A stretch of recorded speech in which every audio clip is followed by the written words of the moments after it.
Ang magandang balita ayon kay Marcos. Unang kabanata, ang pangangaral ni Juan na tagapagbautismo. Ito ang simula ng magandang balita tungkol kay Hesukristo, ang anak ng Diyos, tulad ng nakasulat sa aklat ni Propeta Isaias. Narito ang sugo ko na aking ipadadalang mauuna sa iyo. Ihahanda niya ang iyong daraanan. Ito ang pahayag ng isang taong sumisigaw sa ilang. Ihanda ninyo ang daraanan ng Panginoon. Gumawa kayo ng mga tuwid na landas na kanyang lalakaran. At dumating nga sa ilang si Juan na tagapagbautismo na nangangaral, pagsisihan ninyo talikuran ng inyong mga kasalanan at pabautismo kayo upang kayo'y patawarin ng Diyos. Halos lahat ng taga-Judea at taga-Jerusalem ay pumunta kay Juan. Ipinahayag nila ang kanilang mga kasalanan at sila'y binautismohan niya sa Ilog Jordan. Ang damit ni Juan ay yari sa balahibo ng kamelyo at balat naman ng hayop ang kanyang sinturon. Ang kanya namang pagkain ay balang at pulot-pukyutan. Ito ang ipinapahayag niya sa mga tao. Ang darating na kasunod ko ay higit na makapangyarihan kaysa sa akin, ni hindi ako karapat-dapat yumukod at magkalasman lamang ng tali ng kanyang sandalyas. Binautismohan ko kayo sa tubig, ngunit babautismohan niya kayo sa Espiritu Santo. Ang pagbautismo kay Jesus. Nang panahong iyon, dumating si Jesus mula sa Nazaret sa Galilea at siya'y binautismohan ni Juan sa Ilog Jordan. Pagkaahon ni Jesus sa tubig, nakita niyang bumukas ang kalangitan at bumaba sa kanya ang Espiritu na tulad ng isang kalapati. Narinig niya ang isang tinig na mula sa langit at nagsasabing, "Ikaw, ang minamahal kong anak, na lubos kitang kinalulugdan." Ang pagtukso kay Jesus. Pagkatapos, dinala agad ng Espiritu si Jesus sa ilang, na natili siya roon ng 40 araw at dooy tinukso siya ni Satanas. Doon ay may mababangis na hayop, ngunit si Jesus ay pinaglingkuran ng mga anghel. Ang simula ng pangangaral sa Galilea.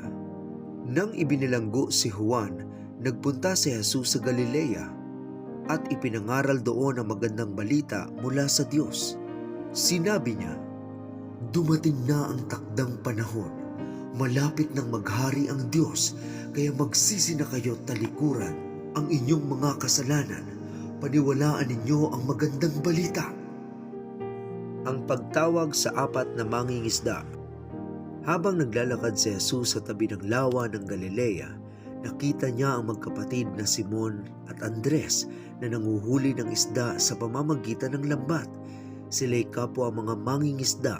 Sinabi ni Jesus sa kanila, "Sumunod kayo sa akin at kayo'y gagawin kong mangingisda ng mga tao."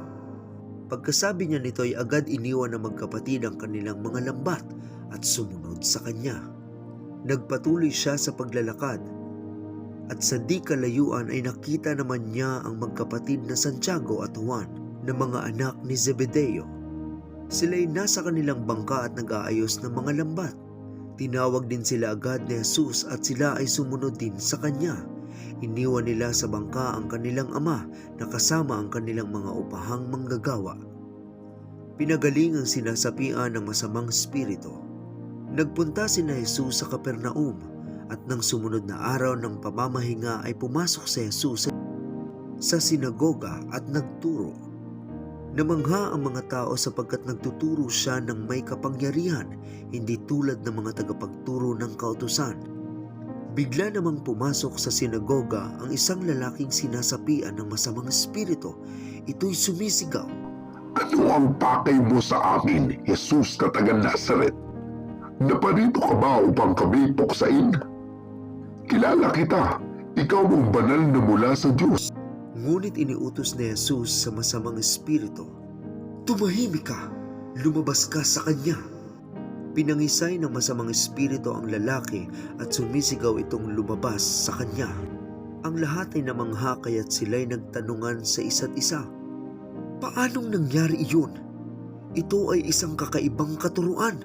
Makapangyarihan niyang nauutusan ng masasamang espiritu at sumunod naman ang mga ito sa kanya. Dahil dito, mabilis na kumalat sa buong Galilea ang balita tungkol kay Jesus. Ang pagpapagaling sa maraming tao. Mula sa sinagoga ay nagturo agad si Jesus at ang kanyang mga alagad kasama sina Santiago at Juan sa bahay ni Simon at Andres. Noon ay nakahiga dahil nilalagnat ang biyanan ni Simon at ito'y agad nilang sinabi kay Jesus, kaya't nilapitan ni Jesus ang babae, hinawakan ito sa kamay at ibinangon.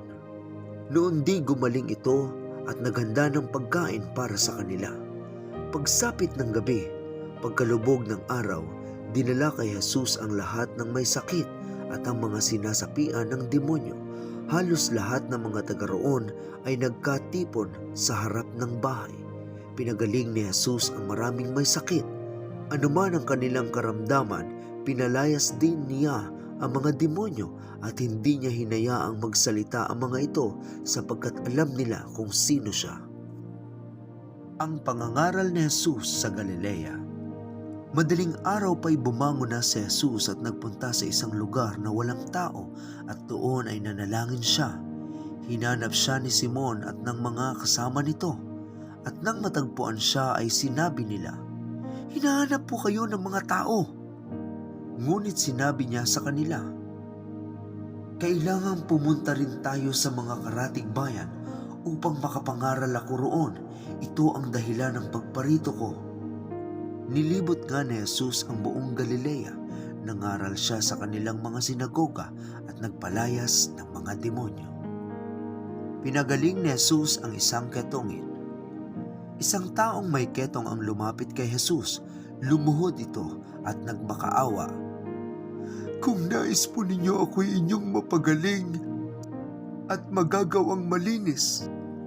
Nahabag si Jesus sa ketongin kaya't hinawakan niya ito at sinabi, "Oo, nais ko. Gumaling ka." Noon din nawala ang ketong ng lalaki at siya'y naging malinis. Matapos mapagbilinan, agad siyang pinaalis ni Jesus at pinagsabihan ng ganito, "Huwag mong sasabihin ito kanino man. Sa halip ay magpunta ka at magpasuri sa pari. Pagkatapos mag-alay ka ng handog para sa Diyos ayon sa iniutos ni Moises bilang patunay sa mga tao na ikaw ay magaling na at malinis na." Ngunit pagkaalis ng lalaki ay kanyang ipinamalita ang nangyari sa kanya. Dahil dito, hindi na nakapasok pa ng bayan si Jesus. Nanatili na lamang siya sa mga hindi mataong lugar, subalit pinupuntahan pa rin siya ng mga tao mula sa iba't ibang dako.